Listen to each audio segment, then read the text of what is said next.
वाहिगुरु साहिब जी जन्म मरण दोहु मैं नाही, जन पर उपकारी आए। जी दान दे भगति लायन, हर स्यों लैन मिलाए। जिन सास ग्रास न विसरै, हर नामा मन मंत। तन से नानका पूर्ण सोई संत।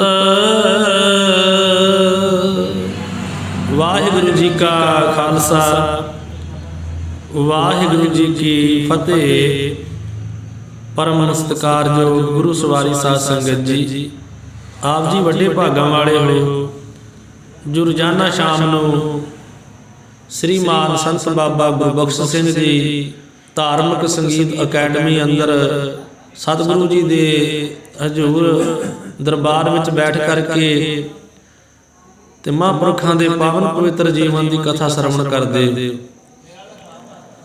सो आप जी ने कल श्रवण कीता सी कि महापुरखां नूं संत बाबा गुरबख्श सिंह साहब जी नूं जो घड़ियाल पिंड जलंधर विच इत्थों दे दो भरा सी, सरदार सुवर्ण सिंह ते सरदार शरधा सिंह। एक घड़ियाल नगर तो महापुरखां दे प्रेमी बने सीगे। इन्हां ने जब्बोवाल भी गुरुद्वारा संतसर साहिब विखे जिहड़ा महापुरखां दा रहायशी कमरा सी ना, वो इन्हां ने सेवा करके बनाया है। इदों बाद विच जदों शिमले महापुरख जाते सीगे, शिमले रहिंदे हन, पहलां नाभा हाउस फिर रहिंदे हन। नाभा हाउस वालियां कोठी एक दित्ती सी, 10 साल उहदे विच जांदे आउंदे रहे। फिर जदों उन्हां वापस लै लई, कोठी किराए ते लई है। इन्हां दोहां भरावां ने बेनती करके महापुरखां नूं कहा कि स्थान ही बना लवो, खर्चा असीं कर देवांगे। ते गुरुद्वारा ज्योतिसर साहिब शिमले जिहड़ा बनाया वो इन्हां ने खर्चा कीता, थां लै के दित्ता। सो उदों बाद विच इन्हां दा बड़ा महापुरखां दा प्रेम रहा ते इन्हां ने श्री गुरु नानक देव जी महाराज दे प्रकाश पुरब ते महापुरखां नूं असाम जिथे रहिंदे सी ना, डिबड़ूगढ़, उत्थे महापुरखां नूं इन्हां ने सद्दिया है। ते कथा कीर्तन का प्रवाह चलदा रहा। उत्थे एक कैप्टन की कोठी विच महापुरखां नूं सद्दिया। शाम सिंह कैप्टन का नाम सी। टांडे दे सन। महापुरखां नूं उहने अपने घर खड़िया जिथे बहुत शराब दीयां बोतलां पईयां सन, 40-50 बोतलां। महापुरखां कहा पहले इन्हां नूं भन्नो। वो कहण लगा महापुरख मैं समझ गया हाँ, पहला मनदा नहीं, पुछदे महापुरख की है, दसदा नहीं है। महापुरख कहंदे इहनूं पहला भन्न बोतलां नूं। कहण लगा अज तो गां नहीं महापुरख पींदा, पर मैं पक्की तसल्ली नहीं दिंदा, मन दा पता नहीं हुंदा, पर मैं वादा करदा भी मैं नहीं पींदा। महापुरखां दे प्रशादा पेश करांगे, पहला दस भी नहीं पीवेंगा। ते मन गया। कहण लगा महापुरख बोतलां बनाओ ना, मेरे पिता ने ये मैनूं दित्तियां वा, उन्हें मैनूं शराब पीण वास्ते, मेरा पिता सूबेदार सी, उन्हें शराब पीण लाया, मैं उन्होंने ही घल देना सारियां आए हुण। ते बाद विच उत्थों तो करनाल आके रहन लग पिया। कुछ समय बाद सारी जिंदगी उन्हें किसी नशे नूं हत्थ नहीं लाया, शराब नहीं पीती कदी उन्हें। बाद विच ऐसे महापुरखां दे सत संगत करन दा उन्होंने लाभ प्राप्त होया है कि उन्हें सारी उम्र बाद विच कोई नशा नहीं कीता। ये प्रसंग आप जी ने कल सरवण कीता सीगा। ते महापुरख संत बाबा जी उत्थों फिर जब्बोवाल आ गए। जब्बोवाल आए ने हुण 1900 तकरीबन 50 हो गया है। ते 1950 दे विच महापुरख अपने नगर गए देसू मलकाने। अपने नगर देसू मलकाने दे विच 1950 दे विच गए आ। जो उत्थों आ गए ना, जो एक बारी भर्ती होए आ ਉਦੋਂ ਬਾਅਦ ਵਿੱਚ ਕਿਉਂਕਿ ਇਹਨਾਂ ਮਹਾਂਪੁਰਖਾਂ ਦਾ 1900 ਪੂਰੀ ਜਦੋਂ ਸੰਨ ਸੀ ਨਾ ਉਸ ਵੇਲੇ ਇਹ ਭਰਤੀ ਹੋਏ ਆ। 1980 ਦਾ ਮਹਾਂਪੁਰਖਾ ਆਪਣਾ 1880 ਦਾ ਮਹਾਂਪੁਰਖਾਂ ਦਾ ਜਨਮ ਹੈ। ਪੂਰਾ 1900 ਜਦੋਂ 20 ਸਾਲਾਂ ਦੇ ਅਸੀਂ ਭਰਤੀ ਹੋਏ ਤੇ 12 ਸਾਲਾਂ ਬਾਅਦ ਜਦੋਂ 32 ਸਾਲਾਂ ਦੇ ਹੋਏ ਉਦੋਂ ਨੌਕਰੀ ਛੱਡ ਦਿੱਤੀ ਹੈ। ਪਰ ਆਪਣੇ ਪਿੰਡ ਕਦੀ ਗਏ ਨਹੀਂ। ਜਦੋਂ ਪਿੰਡ ਨਹੀਂ ਗਏ ਤੇ ਨਾ ਹੀ ਕਿਸੇ ਨੂੰ ਕੋਈ ਪਤਾ ਹੀ ਹੈ, ਕਿਉਂ ਬਹੁਤੇ ਦੇਸੂ ਮਲਕਾਣੇ ਵਾਲੇ ਤਾਂ ਹੀ ਨਾ ਜਾਣਦੇ ਮਹਾਂਪੁਰਖਾਂ ਨੂੰ, ਕਿਉਂਕਿ ਪਿੰਡ ਕਦੀ ਗਏ ਹੀ ਨਹੀਂ। ਹੁਣ 1900 ਸੰਨ ਦੇ ਭਰਤੀ ਹੋਏ ਨੇ, ਉਦੋਂ ਪਿੰਡ ਗਏ ਨੇ। ਉਦੋਂ ਬਾਅਦ ਵਿੱਚ 1950 ਵਿੱਚ ਗਏ ਨੇ।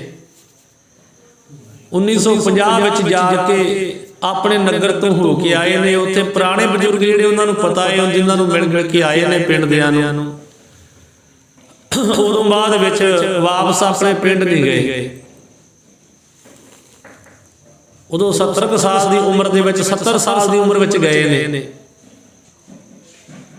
20 ਸਾਲ ਦੀ ਉਮਰ ਵਿੱਚ ਕੁਝ ਮਹੀਨੇ ਪਿੰਡ ਰਹੇ ਤੇ ਬਾਅਦ ਵਿੱਚ, ਕਿਉਂਕਿ ਪਹਿਲਾਂ ਵੀ 12 ਸਾਲ ਦੀ ਉਮਰ ਵਿੱਚ ਆ ਗਏ ਜਲੰਧਰ ਤੇ 20 ਸਾਲ ਦੀ ਉਮਰ ਵਿੱਚ ਗਏ, ਫਿਰ ਥੋੜੇ ਕੁ ਮਹੀਨੇ ਰਹਿ ਕੇ ਭਰਤੀ ਹੋ ਗਏ।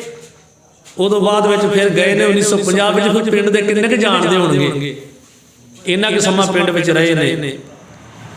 ਸੋ ਹੁਣ ਮਹਾਂਪੁਰਖ ਫਿਰ ਵਾਪਸ ਉੱਥੋਂ ਆਪਣੇ ਨਗਰ ਤੋਂ ਹੋ ਕੇ ਜੱਬੋਵਾਲ ਆ ਗਏ ਨੇ। ਹੁਣ ਸਾਧ ਸੰਗਤ ਜੀ, ਮਹਾਂਪੁਰਖਾਂ ਦਾ ਆਪਣੇ ਇਲਾਕੇ ਦੇ ਵਿੱਚ ਪ੍ਰਚਾਰ ਦੇ ਵਿੱਚ ਬਹੁਤ ਵੱਡਾ ਯੋਗਦਾਨ ਹੈ। ਇਲਾਕੇ ਸਾਰੇ ਦੇ ਵਿੱਚ ਜੋ ਅਚਲ ਵਡਾਲਾ ਹੈ ਨਾ, ਅਚਲ ਵਡਾਲਾ, ਅਚਲ ਸਾਹਿਬ, ਉੱਥੇ ਵੀ ਨੀਂਹ ਪੱਥਰ ਜਿਹੜਾ ਹੈ ਉਹ ਬਾਬਾ ਗੁਰਬਖਸ਼ ਸਿੰਘ ਸਾਹਿਬ ਜੀ ਹੁਣਾਂ ਨੇ ਰੱਖਿਆ ਹੈ। ਉੱਥੇ ਸਿਰ ਲੱਗੀ ਇਹਨਾਂ ਦੇ ਨਾਮ ਦੀ। ਗੁਰਦੁਆਰਾ ਸੰਸਾਰ ਸਾਹਿਬ ਵੇਖੋ, ਇੱਕ ਬਾਹਰਲੇ ਪਾਸੇ ਖੂਹ ਹੈ, ਉਹ ਕਿਸੇ ਨਨਕਾਣਾ ਸਾਹਿਬ ਵਾਸੀ ਪ੍ਰੇਮੀ ਨੇ ਇੱਥੇ ਖੂਹ ਲਵਾ ਕੇ ਦਿੱਤਾ ਸੀ ਮਹਾਂਪੁਰਖਾਂ ਨੂੰ, ਮੈਂ ਸੇਵਾ ਕਰਨੀ ਹੈ। ਗੁਰਦੁਆਰਾ ਸੰਸਾਰ ਸਾਹਿਬ ਦੇ ਬਾਹਰਲੇ ਬੰਨੇ ਉਹ ਖੂਹ ਅਜੇ ਵੀ ਹੈਗਾ ਏ ਤੇ ਉਹਦੇ ਵਿੱਚ ਉਹ ਸਿੜ ਵੀ ਲੱਗੀ ਹੈ। ਉਹਨਾਂ ਨਨਕਾਣਾ ਸਾਹਿਬ ਵਾਸੀ, ਉਹਨਾਂ ਦਾ ਨਾਮ ਵੀ ਲਿਖਿਆ ਹੈ। ਇੱਦਾਂ ਜਿਹੜੇ ਪ੍ਰੇਮੀ ਸੀ ਨਾ ਮਹਾਂਪੁਰਖਾਂ ਦੇ, ਇੱਕ ਕਮਰਾ ਕਿਸੇ ਨੇ ਬਣਾਤਾ, ਦੂਜੇ ਕਮਰੇ ਦੀ ਸੇਵਾ ਕਿਸੇ ਨੇ ਲਈ, ਇੱਦਾਂ ਸੇਵਾ ਲੈ ਕੇ ਤੇ ਗੁਰਦੁਆਰਾ ਸੰਸਾਰ ਸਾਹਿਬ ਜਿਹੜਾ ਮੁਕੰਮਲ ਤਿਆਰ ਹੋਇਆ ਹੈ। ਰਹਿائشੀ ਕਮਰੇ ਬੜੇ ਬਣੇ ਨੇ। ਸੋ ਇਸ ਤਰ੍ਹਾਂ ਤਕਰੀਬਨ ਮਹਾਂਪੁਰਖ ਗਰਮੀਆਂ 'ਚ ਚਲੇ ਜਾਂਦੇ ਨੇ ਸ਼ਿਮਲੇ ਤੇ ਸਿਆਲ ਵਿੱਚ ਜੱਬੋਵਾਲ ਅਸਥਾਨ ਤੇ ਆ ਜਾਂਦੇ ਨੇ। ਹੁਣ ਇਹ ਪ੍ਰਸੰਗ ਆਪ ਜੀ ਨੇ ਸਰਵਣ ਕੀਤਾ ਹੈ। ਅਗਲਾ ਪ੍ਰਸੰਗ ਜਿਵੇਂ ਆ ਰਿਹਾ ਹੈ, ਆਪ ਜੀ ਸਰਵਣ ਕਰੋ ਜੀ। ਹੁਣ ਜਦੋਂ ਸ਼ਿਮਲੇ ਜਾਂਦੇ ਆ ਨਾ ਮਹਾਂਪੁਰਖ, ਹਰ ਸਾਲ ਦੇ ਸਾਲ, ਤੇ ਦਿੱਲੀ ਦੇ ਜਿਹੜੇ ਪ੍ਰੇਮੀ ਆ ਨਾ, ਉਹਨਾਂ ਦਾ ਮੇਲ ਮਿਲਾਪ ਹੁੰਦਾ ਰਹਿੰਦਾ ਹੈ। ਦਿੱਲੀ ਦੇ ਜਿੰਨੇ ਸਰਕਾਰ ਦੇ ਆਫਿਸਰ ਆ ਸਾਰੇ ਇਹ ਸ਼ਿਮਲੇ ਚਲੇ ਜਾਂਦੇ ਗਰਮੀਆਂ ਦੇ ਵਿੱਚ। ਇਹਨਾਂ ਦਾ ਮੇਲ ਮਿਲਾਪ ਆਪਸ ਵਿੱਚ ਹੁੰਦਾ ਰਹਿੰਦਾ ਹੈ। ਇਹ ਸਾਰੇ ਮਹਾਂਪੁਰਖਾਂ ਦੇ ਬੜੇ ਪ੍ਰੇਮੀ ਬਣ ਗਏ ਨੇ, ਚੰਗੇ ਇਹਨਾਂ ਦੇ ਸੰਬੰਧ ਬਣ ਗਏ, ਬੜੇ ਪ੍ਰੇਮੀ ਬਣ ਗਏ ਨੇ। ਤੇ ਉਹ ਮਹਾਂਪੁਰਖਾਂ ਨੂੰ ਬੇਨਤੀਆਂ ਕਰਦੇ ਕਿ ਮਹਾਂਪੁਰਖੋ ਸਾਡੇ ਵੀ ਘਰ ਆਇਆ ਕਰੋ, ਜਦੋਂ ਆਉਂਦੇ ਹੋ ਦਿੱਲੀ ਤੇ ਸਾਡੇ ਵੀ ਘਰ ਆਇਆ ਕਰੋ। ਕਿਉਂਕਿ ਕਈ ਵਾਰ ਮਹਾਂਪੁਰਖ ਗੁਰਦੁਆਰਾ ਸਾਹਿਬ ਸ੍ਰੀ ਸੀਸਗੰਜ, ਸ੍ਰੀ ਰਕਾਬਗੰਜ ਤੇ ਗੁਰਦੁਆਰਾ ਸ੍ਰੀ ਬੰਗਲਾ ਸਾਹਿਬ ਵਿਖੇ ਇਹਨਾਂ ਗੁਰਦੁਆਰੇ ਸਾਹਿਬਾਂ ਦੇ ਦਰਸ਼ਨ ਦੀਦਾਰੇ ਕਰਨੇ ਤੇ ਇੱਥੇ ਕੀਰਤਨ ਦੀ ਵੀ ਹਾਜ਼ਰੀ ਭਰਦੇ ਰਹੇ। ਸੋ ਹੁਣ ਸੰਗਤਾਂ ਕਹਿੰਦੀਆਂ ਮਹਾਂਪੁਰਖਾਂ ਨੂੰ ਕਿ ਤੁਸੀਂ ਅੱਗੇ ਵੀ ਦਿੱਲੀ ਆਉਂਦੇ ਹੋ, ਜਦੋਂ ਦਿੱਲੀ ਆਉਂਦੇ ਸਾਡੇ ਘਰਾਂ ਵਿੱਚ ਵੀ ਆਇਆ ਕਰੋ। ਜਿਹੜੇ ਸ਼ਿਮਲੇ ਜਾਂਦੇ ਸੀ ਨਾ, ਇਹ ਸਾਰੇ ਹੁਣ ਪ੍ਰੇਮੀ ਕਹਿੰਦੇ ਵੀ ਸਾਡੇ ਘਰਾਂ ਵਿੱਚ ਵੀ ਆਇਆ ਕਰੋ। ਦਿੱਲੀ ਆਏ ਹੋਇਆ ਇੱਥੋਂ ਦੇ ਗੁਰਦੁਆਰਾ ਸਾਹਿਬ ਦੇ ਪ੍ਰਬੰਧਕ ਕਮੇਟੀ ਦੇ ਪ੍ਰਧਾਨ ਸੀ ਉਸ ਵੇਲੇ ਸਰਦਾਰ ਖੇਮ ਸਿੰਘ ਜੀ। ਤੇ ਸਰਦਾਰ ਦਲੀਪ ਸਿੰਘ ਜੀ ਜਿਹੜੇ ਇਹ ਸਕੱਤਰ ਸੀਗੇ, ਤੇ ਸਰਦਾਰ ਦਾਨ ਸਿੰਘ ਇਹ ਜ਼ਿੰਮੇਵਾਰ ਮੈਂਬਰ ਸੀ ਉਸ ਵੇਲੇ ਕਮੇਟੀ ਦੇ। ਇਹ ਸਾਰੇ ਜਿਹੜੇ ਸੱਜਣ ਸਨ ਇਹ ਸੰਤ ਬਾਬਾ ਗੁਰਬਖਸ਼ ਸਿੰਘ ਸਾਹਿਬ ਜੀ ਦੀ ਗੁਰਮੁਖ ਬਿਰਤੀ ਉੱਤੇ ਪ੍ਰਭਾਵਿਤ ਸਨ ਵੀ ਇਹ ਬੜੇ ਗੁਰਮੁਖ ਬਿਰਤੀ ਵਾਲੇ ਹਨ। ਜਦੋਂ ਗੁਰਦੁਆਰਾ ਸਾਹਿਬ ਇਹਨਾਂ ਅਸਥਾਨਾਂ ਤੇ ਸਤਿਗੁਰਾਂ ਦੇ ਅਸਥਾਨਾਂ ਤੇ ਦੀਵਾਨ ਸਜਦੇ ਸੀ ਨਾ, ਇਹ ਸੰਤ ਬਾਬਾ ਗੁਰਬਖਸ਼ ਸਿੰਘ ਸਾਹਿਬ ਜੀ ਪਾਸੋਂ ਕੀਰਤਨ ਤੇ ਪ੍ਰਚਾਰ ਸੁਣਦੇ ਸਨ। ਉਹਨਾਂ ਦੇ ਕੋਲੋਂ ਪ੍ਰਚਾਰ ਕਰਾਉਣ ਦੇ ਸੁਣਨ ਦੇ ਖਾਸ ਮੰਦ ਸਨ ਤੇ ਕਈ ਵਾਰ ਇਹਨਾਂ ਨੇ ਇਹ ਲਾਭ ਪ੍ਰਾਪਤ ਕੀਤਾ ਸੀ। ਜਿਹੜੀ ਦਿੱਲੀ ਕਮੇਟੀ ਸੀ ਨਾ ਉਸ ਵੇਲੇ ਦੀ, ਪ੍ਰਧਾਨ ਸਰਦਾਰ ਖੇਮ ਸਿੰਘ ਤੇ ਸਕੱਤਰ ਸਰਦਾਰ ਦਲੀਪ ਸਿੰਘ ਤੇ ਮੈਂਬਰ ਸਰਦਾਰ ਦਾਨ ਸਿੰਘ, ਇਹ ਖਾਸ ਕਰਕੇ ਮਹਾਂਪੁਰਖਾਂ ਨੂੰ ਇਹਨਾਂ ਸਥਾਨਾਂ ਤੇ ਟਾਈਮ ਦਿੰਦੇ ਸੀ ਕਥਾ ਕੀਰਤਨ ਸੁਣਨ ਵਾਸਤੇ, ਕਿਉਂਕਿ ਆਪ ਵੀ ਸੁਣਦੇ ਪ੍ਰੇਮੀ ਸਨ। ਇਹ ਨਹੀਂ ਵੀ ਸੰਗਤਾਂ ਨੂੰ ਸੁਣਾਉਣ ਵਾਸਤੇ ਹੀ ਮਹਾਂਪੁਰਖਾਂ ਨੂੰ ਸਮਾਂ ਦਿੰਦੇ ਸੀ, ਆਪ ਵੀ ਸੁਣਦੇ ਸਨ। ਐਸੇ ਹੀ ਦਿੱਲੀ ਨਿਵਾਸੀ ਹੋਰ ਕਈ ਸੰਗੀ ਗੁਰਮੁਖ ਸੱਜਣ ਜਿਹੜੇ ਸੀ ਨਾ, ਉਹ ਮਹਾਂਪੁਰਖਾਂ ਨਾਲ ਬੜਾ ਪਿਆਰ ਰੱਖਦੇ ਸੀਗੇ, ਜਿਨ੍ਹਾਂ ਵਿੱਚੋਂ ਕੁਝ ਨਾਮ ਆਪ ਜੀ ਨੇ ਅੱਗੇ ਵੀ ਸਰਵਣ ਕੀਤੇ ਆ। ਮੁੱਛਲਾ ਵਾਲੇ ਸਰਦਾਰ ਵਿਸਾਖਾ ਸਿੰਘ, ਸੋ ਸਰਦਾਰ Karnail Singh ji retired chairman railway board ਦੇ, ਜਿਨ੍ਹਾਂ ਦਾ ਨਗਰ ਸੀ ਛੱਜੜ ਵੱਡੀ, ਇੱਥੋਂ ਦੇ ਸੀ ਸਰਦਾਰ ਕਰਨੈਲ ਸਿੰਘ। ਇਹਨਾਂ ਦਾ ਵੀ ਬੜਾ ਨਾਮ ਸੀ, ਬੜੀ ਉੱਚੀ ਅਹੁਦੇ ਤੇ ਸਨ। ਸਰਦਾਰ ਗਿਆਨ ਸਿੰਘ ਜੀ, ਇਹ ਸਰਦਾਰ ਗਿਆਨ ਸਿੰਘ ਬਾਅਦ ਵਿੱਚ ਇਹ ਵੀ ਪ੍ਰਧਾਨ ਬਣੇ ਆ ਦਿੱਲੀ ਗੁਰਦੁਆਰਾ ਸਿੱਖ ਕਮੇਟੀ ਦੇ, ਪ੍ਰਬੰਧਕ ਕਮੇਟੀ ਦਿੱਲੀ ਵਾਲੀ, ਉਹਦੇ ਇਹ ਵੀ ਪ੍ਰਧਾਨ ਬਣੇ ਆ ਸਰਦਾਰ ਗਿਆਨ ਸਿੰਘ। ਇਹ ਵੀ ਮਹਾਂਪੁਰਖਾਂ ਦੇ ਬੜੇ ਪ੍ਰੇਮੀ ਸੀਗੇ। ਸਰਦਾਰ ਗੁਰਦਿੱਤ ਸਿੰਘ ਜੀ ਮਲਹਣ, ਇਹ ਵੀ ਮਹਾਂਪੁਰਖਾਂ ਦੇ ਬੜੇ ਪ੍ਰੇਮੀ ਸਨ। ਰਾਜਾ ਗੁਲਾਬ ਸਿੰਘ ਜੀ ਸੇਠੀ, ਇਹਨਾਂ ਨੂੰ ਕਹਿੰਦੇ ਸੀਗੇ ਰਾਜਾ ਗੁਲਾਬ ਸਿੰਘ ਸੇਠੀ, ਇਹ ਵੀ ਬੜੇ ਪ੍ਰੇਮੀ ਸੀ ਮਹਾਂਪੁਰਖਾਂ ਦੇ। ਸਰਦਾਰ ਬਲਵੰਤ ਸਿੰਘ ਪੁਰੀ, ਇਹ ਵੀ ਪ੍ਰੇਮੀ ਸੀ ਮਹਾਂਪੁਰਖਾਂ ਦੇ ਦਿੱਲੀ ਵਿੱਚ। ਸਰਦਾਰ ਖਜਾਨ ਸਿੰਘ ਤੇ ਸਰਦਾਰ ਭਗਤ ਸਿੰਘ, ਇਹ ਵੀ ਮਹਾਂਪੁਰਖਾਂ ਦੇ ਪ੍ਰੇਮੀ ਸੀਗੇ। ਇਹ ਦੋਵੇਂ ਉਹ ਮਨੁੱਖ ਆ, ਸਰਦਾਰ ਖਜਾਨ ਸਿੰਘ ਤੇ ਸਰਦਾਰ ਭਗਤ ਸਿੰਘ। ਇਹਨਾਂ ਦੇ ਨਾਲ ਸਰਦਾਰ ਵਿਸਾਖਾ ਸਿੰਘ ਤੇ ਸੰਤ ਬਾਬਾ ਗੁਰਬਖਸ਼ ਸਿੰਘ ਸਾਹਿਬ ਜੀ ਨੂੰ ਪਹਿਲੀ ਵਾਰ ਸ਼ਿਮਲੇ ਤੋਂ ਸੰਤ ਬਾਬਾ ਅਤਰ ਸਿੰਘ ਮਹਾਂਪੁਰਖਾਂ ਨੂੰ ਲੈਣ ਵਾਸਤੇ ਭੇਜਿਆ ਸੀ ਨਾ, ਉਦੋਂ ਇਹ ਦੋਵੇਂ ਤੇ ਤੀਜੇ ਸਰਦਾਰ ਵਿਸਾਖਾ ਸਿੰਘ ਤਿੰਨੇ ਨਾਲ ਸਨ। ਇੱਕ ਡਾਕਟਰ ਗੁਰਬਖਸ਼ ਸਿੰਘ ਜੀ ਹਨ, ਜਿਹੜੇ ਬਹੁਤਾ ਪ੍ਰੇਮ ਕਰਦੇ ਮਹਾਂਪੁਰਖਾਂ ਦੇ ਨਾਲ, ਸੰਤ ਬਾਬਾ ਗੁਰਬਖਸ਼ ਸਿੰਘ ਸਾਹਿਬ ਜੀ ਦੇ ਨਾਲ। ਇੱਕ ਸਰਦਾਰ ਅਮਰੀਕ ਸਿੰਘ ਜੀ ਸਭਰਵਾਲ, ਇੱਕ ਸਰਦਾਰ ਦਾਨ ਸਿੰਘ, ਇਹ ਬਹੁਤ ਨਿਕਟਵਰਤੀ ਸੀ ਮਹਾਂਪੁਰਖਾਂ ਦੇ, ਬੜੇ ਪ੍ਰੇਮੀ ਸਨ। ਸਾਰੇ ਬੜੇ ਅਮੀਰ ਘਰਾਣੇ ਦੇ ਸੀਗੇ, ਅਮੀਰ ਲੋਕ ਸੀ ਸਾਰੇ ਇਹ। ਤੇ ਨਾਲ ਨਾਲ ਇਹ ਗੁਰਬਾਣੀ ਸਰਵਣ ਕਰਨ ਵਾਲੇ ਤੇ ਪੜ੍ਹਨ ਵਾਲੇ ਵੀ ਸੀਗੇ। ਰੱਬ ਦੇ ਨਾਲ ਵੀ ਚੰਗੇ ਪ੍ਰੇਮੀ ਸੀਗੇ, ਗੁਰੂ ਘਰ ਨਾਲ ਜੁੜੇ ਹੋਏ ਸੀਗੇ, ਮਹਾਂਪੁਰਖਾਂ ਨਾਲ ਬੜਾ ਪ੍ਰੇਮ ਰੱਖਦੇ ਸੀਗੇ। ਇਹ ਨਹੀਂ ਕਿ ਜੇ ਇਹਨਾਂ ਦੇ ਕੋਲ ਅਮੀਰੀ ਹੈ ਤੇ ਐਸ਼ ਪ੍ਰਸਤੀ ਕਰਕੇ ਤੇ ਉਹ ਆਪਣੀ ਮਾਇਆ ਅਡਾਉਂਦੇ, ਨਹੀਂ, ਇਹ ਮਾਇਆ ਨੂੰ ਸਫਲੀ ਕਰਦੇ ਸੀਗੇ। ਤੇ ਮਹਾਂਪੁਰਖਾਂ ਦੇ ਕੋਲ ਆਪਣਾ ਸਮਾਂ ਵੀ ਜਿਹੜਾ ਉਹ ਬਤੀਤ ਕਰਦੇ ਸੀ। ਮਹਾਂਪੁਰਖਾਂ ਨੂੰ ਆਪਣੇ ਘਰਾਂ ਦੇ ਵਿੱਚ ਖੜ ਕੇ ਨਾ ਪ੍ਰਸ਼ਾਦੇ ਛਕਾਉਣੇ, ਕੀਰਤਨ ਕਰਾਉਣਾ, ਸਤਸੰਗ ਕਰਾਉਣਾ, ਤੇ ਗੁਰੂ ਵਾਲੇ ਸੀਗੇ, ਗੁਰਮੁਖ ਬੰਦੇ ਸੀ ਇਹ ਸਾਰੇ। ਸੋ ਹੁਣ ਇਹ ਸਾਰੇ ਬੜੇ ਪ੍ਰੇਮੀ ਹੋਣ ਕਰਕੇ ਤੇ ਬੜੀ ਇਹਨਾਂ ਨੂੰ ਲਗਨ ਲੱਗੀ ਹੈ, ਤੇ ਇਹਨਾਂ ਨੇ ਸੰਤ ਬਾਬਾ ਗੁਰਬਖਸ਼ ਸਿੰਘ ਸਾਹਿਬ ਜੀ ਨੂੰ ਪਰਖਿਆ ਹੈ। ਆਤਮ ਰਸੀਏ ਗੁਰਮੁਖ ਤੇ ਗੁਰਮੁਖਤਾਈ ਵਾਲੇ ਪ੍ਰਚਾਰਕ ਇਹਨਾਂ ਸਮਝਿਆ ਵੀ ਇਹ ਅਸਲ ਗੁਰਮੁਖ ਹਨ। ਜਦੋਂ ਵੀ ਸੰਤ ਬਾਬਾ ਗੁਰਬਖਸ਼ ਸਿੰਘ ਸਾਹਿਬ ਜੀ ਦਿੱਲੀ ਆਇਆ ਕਰਦੇ ਨਾ, ਇਹ ਪ੍ਰੇਮੀਆਂ ਦੇ ਰਿਹਾ ਕਰਦੇ ਸੀ ਘਰਾਂ ਵਿੱਚ। ਤੇ ਫਿਰ ਵੀ ਬਹੁਤਾ ਕਰਕੇ ਜਿਹੜਾ ਡਾਕਟਰ ਗੁਰਬਖਸ਼ ਸਿੰਘ ਜੀ ਸੀ ਉਹ ਬਹੁਤ ਪ੍ਰੇਮੀ ਸੀਗੇ। ਉਹ ਬਹੁਤਾ ਆਪਣੇ ਪਾਸ ਰੱਖਦੇ ਸੀ ਮਹਾਂਪੁਰਖਾਂ ਨੂੰ, ਵਧੇਰੇ ਆਪਣੇ ਕੋਲ ਰੱਖਣ ਵਿੱਚ ਉਹ ਸਫਲ ਹੁੰਦੇ ਸੀਗੇ। ਭਾਵੇਂ ਬਾਕੀ ਵੀ ਸਾਰੇ ਪ੍ਰੇਮ ਕਰਦੇ, ਇਹਨਾਂ ਘਰਾਂ ਵਿੱਚ ਵੀ ਜਾਂਦੇ ਆ, ਪਰ ਡਾਕਟਰ ਗੁਰਬਖਸ਼ ਸਿੰਘ ਜੀ ਉਹ ਇਹ ਮਹਾਂਪੁਰਖਾਂ ਨੂੰ ਆਪਣੇ ਪਾਸ ਰੱਖਣ ਵਿੱਚ ਵਧੇਰੇ ਸਫਲ ਹੁੰਦੇ ਸਨ। ਇਸ ਵਾਸਤੇ ਕਿ ਉਹਨਾਂ ਨੂੰ ਜਿੰਨੀ ਪ੍ਰਭਤਾ ਤੇ ਮਾਨ ਵਡਿਆਈ ਦੁਨਿਆਵੀ ਤੌਰ ਤੇ ਪ੍ਰਾਪਤ ਸੀ ਨਾ, ਉਹਨਾਂ ਨੂੰ ਬੜੀ ਪ੍ਰਭਤਾ, ਬਹੁਤ ਮਾਣ ਵਡਿਆਈ ਸੀ ਉਹਨਾਂ ਦੀ ਦਿੱਲੀ ਦੇ ਵਿੱਚ, ਤੇ ਓਨੀ ਉਹਨਾਂ ਦੇ ਵਿੱਚ ਨਿਮਰਤਾ ਸੀਗੀ, ਉਹਨਾਂ ਹੀ ਉਹ ਮਿੱਠੇ ਬੋਲ ਤੇ ਮਿੱਠੇ ਸੁਭਾਅ ਵਾਲੇ ਸੀਗੇ, ਤੇ ਉਹ ਆਪਣੇ ਚੰਗੇ ਸੁਭਾਅ ਦਾ ਕਰਕੇ ਸੰਤ ਬਾਬਾ ਗੁਰਬਖਸ਼ ਸਿੰਘ ਜੀ ਦਾ ਮਨ ਮੋਹ ਰੱਖਦੇ ਸੀਗੇ। ਇਹੋ ਕਾਰਨ ਸੀ ਕਿ ਸੰਤ ਬਾਬਾ ਗੁਰਬਖਸ਼ ਸਿੰਘ ਜੀ ਬਹੁਤਾ ਕਰਕੇ ਇਹਨਾਂ ਦੇ ਪਾਸ ਹੀ ਠਹਿਰਦੇ ਸਨ, ਕਿ ਇਹਨਾਂ ਨੂੰ ਗੁਪਤ ਰੂਪ ਦੇ ਗ੍ਰਸਤੀ ਸੰਤ ਹੀ ਸਮਝਦੇ ਸੀਗੇ ਬਾਬਾ ਜੀ। ਜਿਵੇਂ ਗੁਰਵਾਕ ਹੈ ਨਾ, ਅੰਦਨ ਕੀਰਤਨ ਕੇਵਲ ਬਖਿਆਨ, ਗ੍ਰਸਤ ਮੈਂ ਸੇ ਸੋਈ ਨਿਰਵਾਨ। ਸੋ ਆਪਣੇ ਸਦਾ ਸੁਭਾਅ ਮੁਤਾਬਕ ਸਾਰੇ ਜਥੇ ਸਣੇ ਕਈ ਸਾਲ ਮਹਾਂਪੁਰਖ ਸੰਤ ਜੀ ਇੱਕ ਵਕਤ ਦੀ ਪ੍ਰਸ਼ਾਦਾ ਛਕਦੇ ਸੀ ਬੜੇ ਸਾਲਾਂ ਤੋਂ।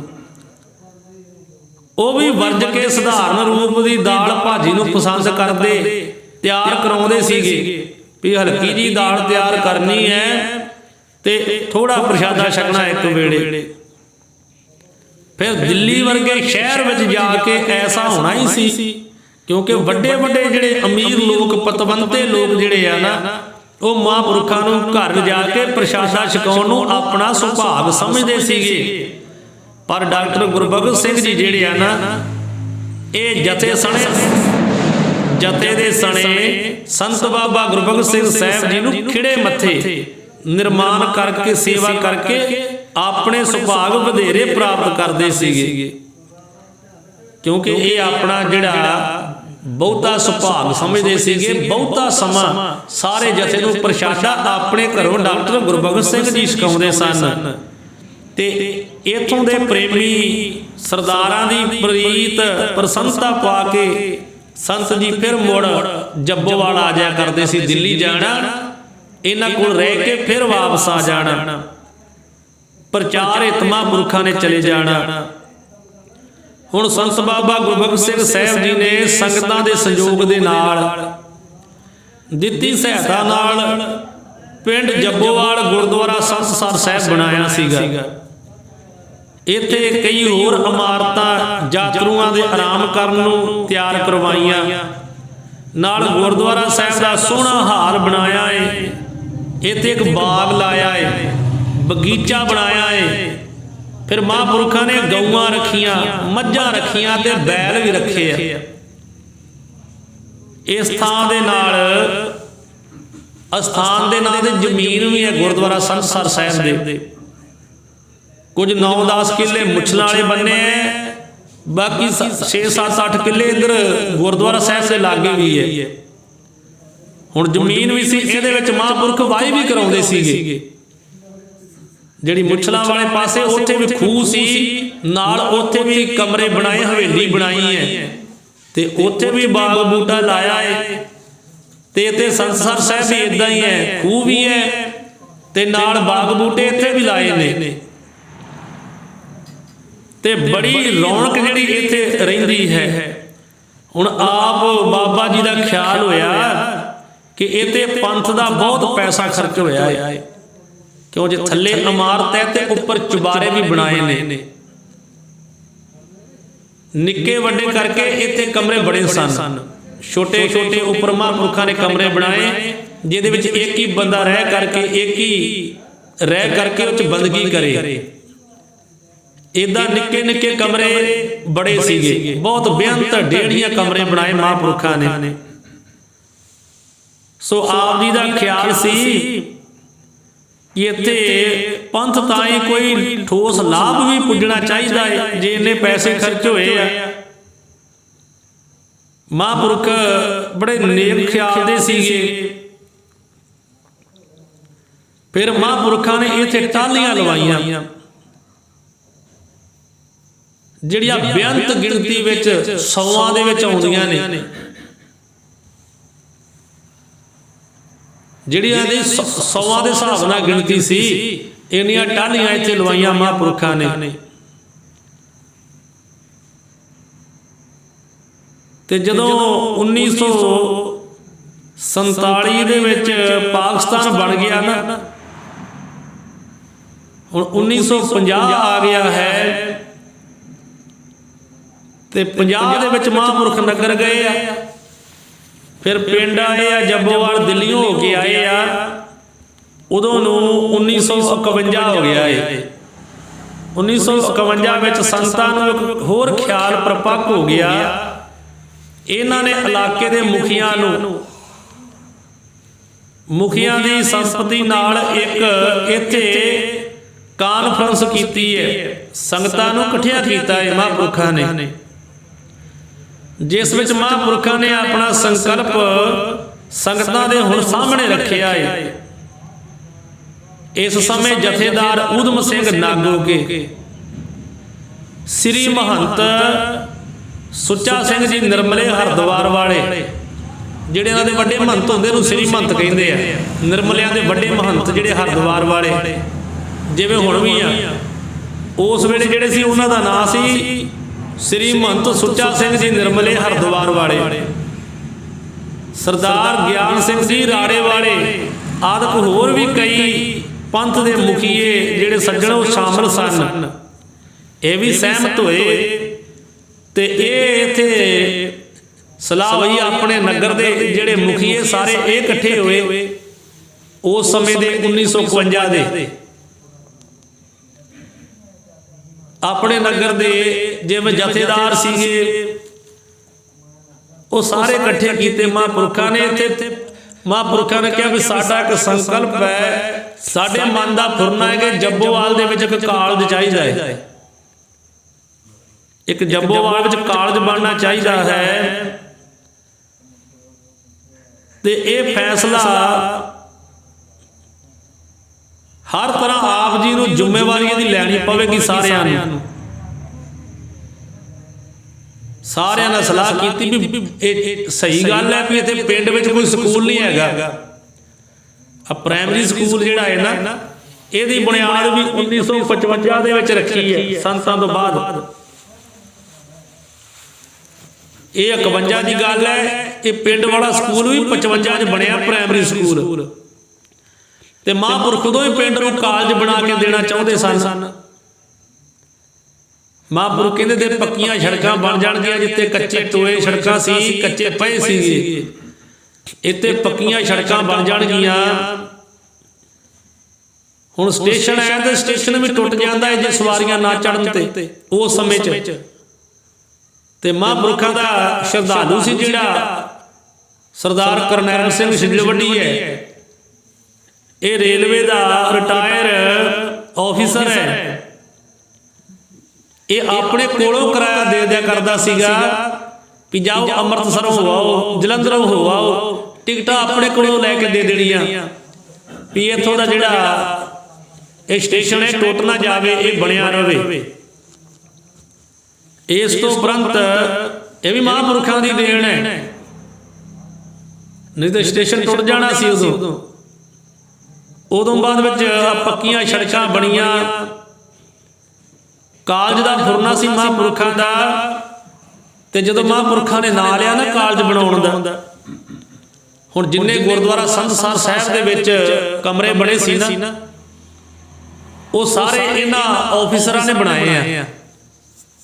ਕਿਸੇ ਨੇ ਇੱਕ ਕਮਰੇ ਦੀ ਸੇਵਾ ਦੇ ਦਿੱਤੀ, ਕਿਸੇ ਨੇ ਦੋ ਦੀ ਦੇ ਦਿੱਤੀ ਹੈ। ਮਹਾਂਪੁਰਖਾਂ ਨੂੰ ਮਾਇਆ ਦੇਈ ਜਾਂਦੇ ਨੇ। ਹੁਣ ਕਈ ਲੋਕ ਇਹ ਵੀ ਕਹਿੰਦੇ ਸੀ ਕਿ ਮਹਾਂਪੁਰਖਾਂ ਦੇ ਕੋਲ ਮਾਇਆ ਦਾ ਵਰ ਸੀਗਾ, ਉਹ ਕੱਢ ਕੇ ਮਾਇਆ ਦੇਈ ਜਾਂਦੇ, ਮੁੱਕਦੀ ਨਹੀਂ ਹੈ। ਮਾਇਆ ਤੇ ਭਗਤਾਂ ਦੀ ਦਾਸੀ ਹੈ, ਇਹ ਮੁੱਕਦੀ ਨਹੀਂ ਹੈ। ਸਹੀ ਹੈ ਗੱਲ, ਨਹੀਂ ਮੁੱਕਦੀ। ਪ੍ਰਤਾਪ ਸੀ ਮਹਾਂਪੁਰਖਾਂ ਦਾ, ਮਾਇਆ ਜਿਹੜੀ ਉਹ ਭਗਤਾਂ ਦੇ ਮਗਰ ਫਿਰਦੀ ਹੈ। ਸਤਿਗੁਰੂ ਗੁਰੂ ਰਾਮਦਾਸ ਜੀ ਨੇ ਚਰਨੀ ਲਾ ਲਈ ਹੈ। ਸੋ ਇਹ ਮਾਇਆ ਜਿਹੜੀ ਹੈ ਇਹ ਬੇਅੰਤ ਸੀ ਮਹਾਂਪੁਰਖਾਂ ਦੇ ਕੋਲ ਆਉਂਦੀ ਜਾਂਦੀ ਹੈ। ਇਹਨਾਂ ਨੇ ਸੇਵਾ ਕੀਤੀ ਹੈ।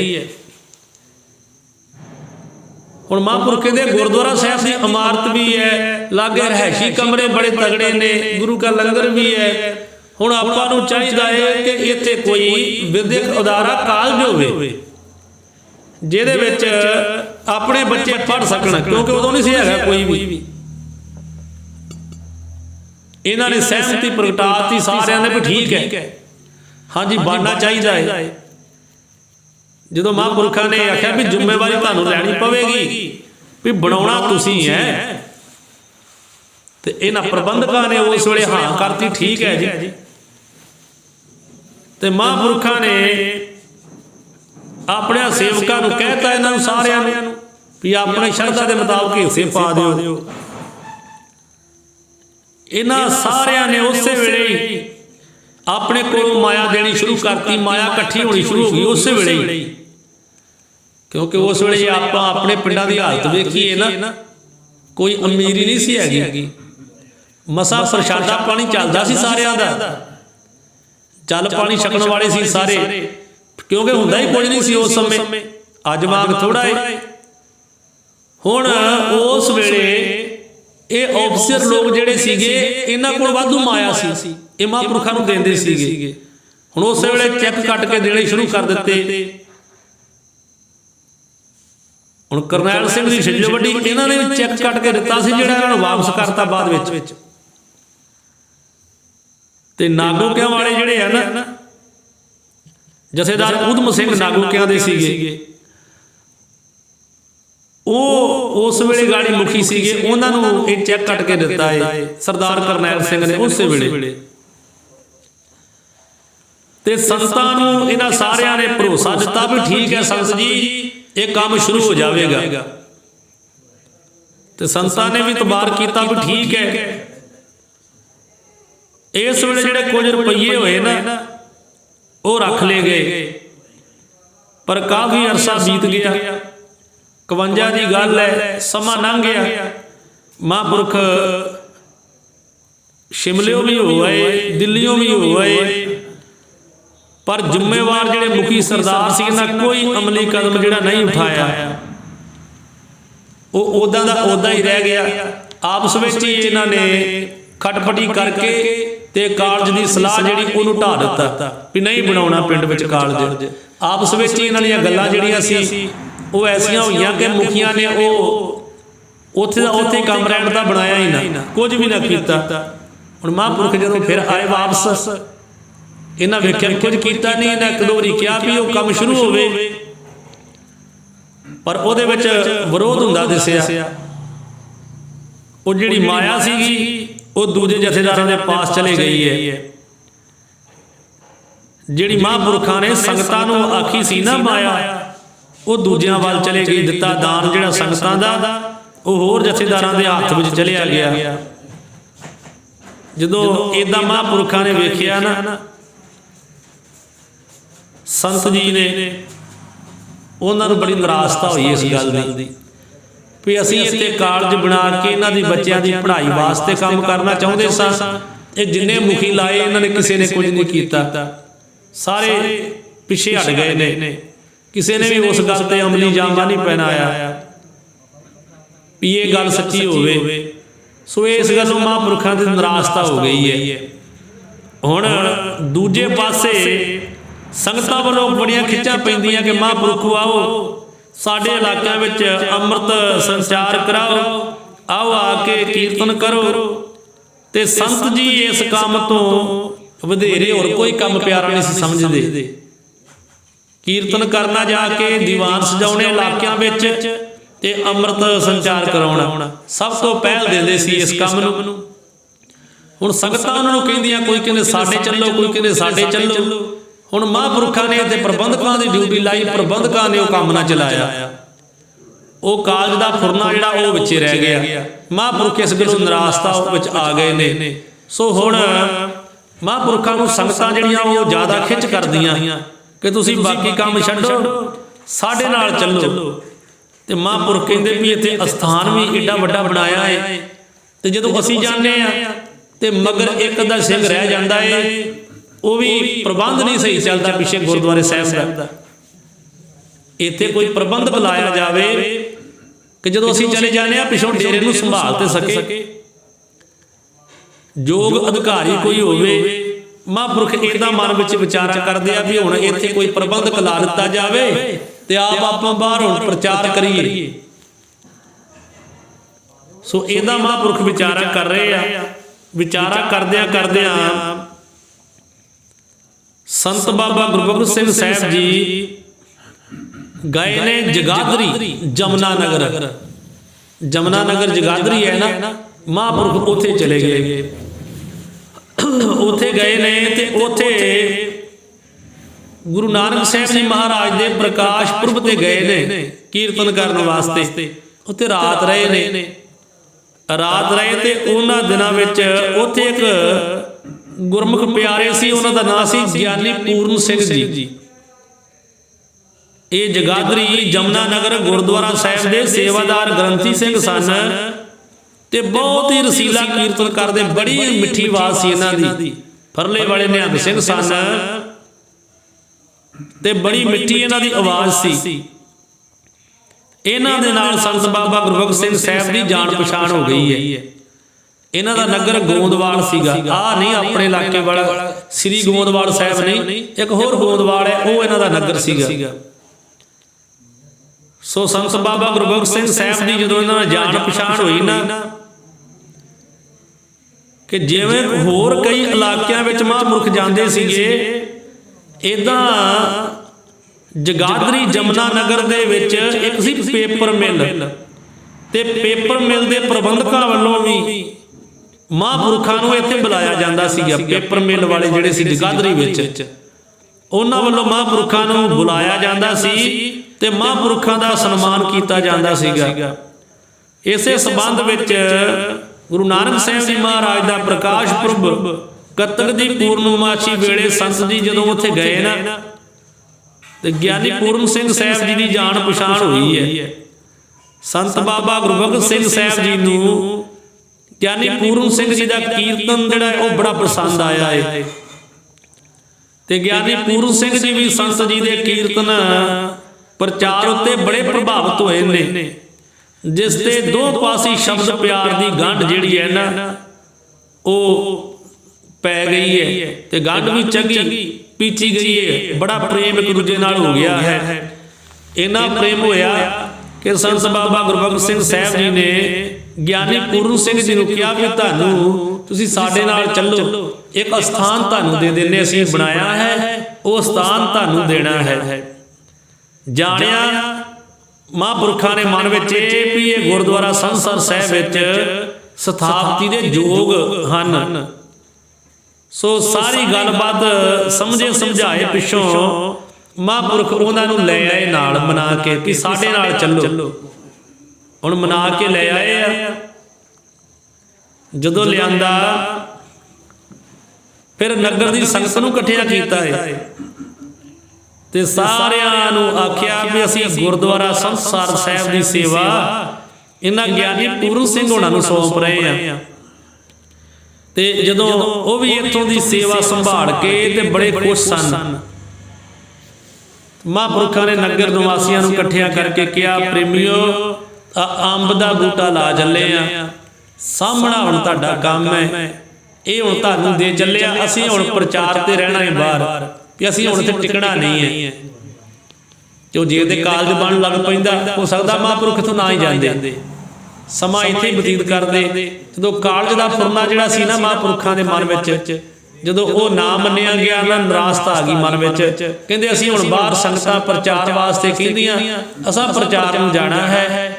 ਇਹ ਗਿਆਨੀ ਪੂਰਨ ਸਿੰਘ ਜੀ ਜਿਹੜੇ ਨੇ ਇਹ ਬੜੇ ਪ੍ਰੇਮੀ ਆ, ਤੇ ਨਿਹੰਗ ਸਿੰਘ ਫਰਲੇ ਵਾਲੇ ਨੇ, ਤੇ ਕੀਰਤਨ ਬੜਾ ਰਸੀਲਾ ਕਰਦੇ ਤੇ ਬੜੇ ਚੜ੍ਹਦੀ ਕਲਾ ਵਾਲੇ ਉਹ ਅਖੰਡ ਪਾਠੀ ਸਿੰਘ ਸੀਗੇ।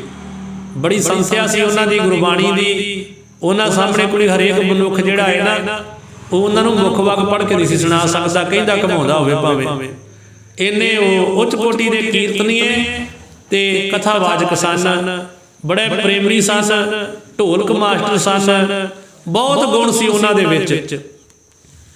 ਤੇ ਉਹ ਉਸ ਵੇਲੇ ਆਪਣੇ ਪਰਿਵਾਰ ਸਮੇਤ ਮਹਾਂਪੁਰਖ ਉਹਨਾਂ ਨੂੰ ਇੱਥੇ ਲਿਆਏ। ਉਹਨਾਂ ਦੇ ਪਰਿਵਾਰ ਵਿੱਚ ਉਦੋਂ ਗਿਆਨੀ ਪੂਰਨ ਸਿੰਘ ਜੀ, ਉਹਨਾਂ ਦੇ ਸਿੰਘਣੀ ਸੀ ਬੀਬੀ ਰਣਜੀਤ ਕੌਰ।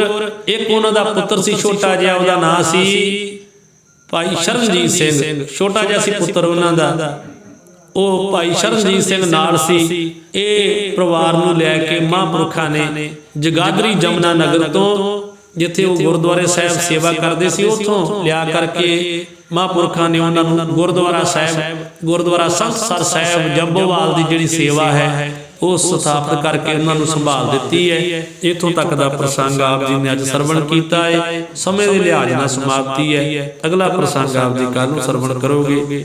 ਸਤਿਗੁਰੂ ਪਾਤਸ਼ਾਹ ਕਿਰਪਾ ਕਰਨ, ਹੋਈਆਂ ਭੁੱਲਾਂ ਗਲਤੀਆਂ ਦੀ ਮਾਫੀ ਬਖਸ਼ਣ, ਅਗਾਂਹ ਵਾਸਤੇ ਸਮੱਤ ਬਖਸ਼ਣ। ਲੋਕ ਸੁਖੀਏ ਪ੍ਰਲੋਕ ਸੁਹੇਲੇ, ਨਾਨਕ ਹਰਿ ਪ੍ਰਭ ਆਪੇ ਮੇਲੇ ਦੀ ਦਾਤ ਬਖਸ਼ਣ। ਵਾਹਿਗੁਰੂ ਜੀ ਕਾ ਖਾਲਸਾ, ਵਾਹਿਗੁਰੂ ਜੀ ਕੀ ਫਤਿਹ।